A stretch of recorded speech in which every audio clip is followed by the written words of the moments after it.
Yalah, tapi saya rasa boleh terima sebab ada irama.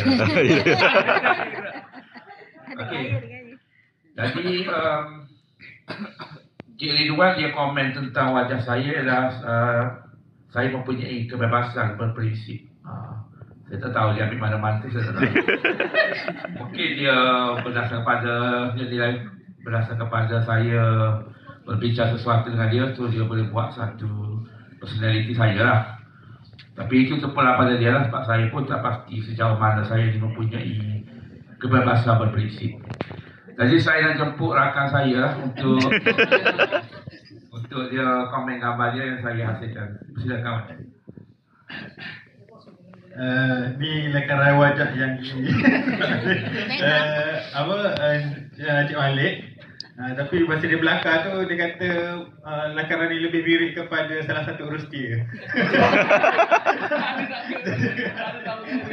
Jadi apa yang dikomen kat sini wajah apa ni tentang ketenangan. Ada ketenangan dan mengikut prinsip kebebasan diri yang disarankan oleh Suhakam. Apa ni kita tahu disarankan oleh Suhakam tu.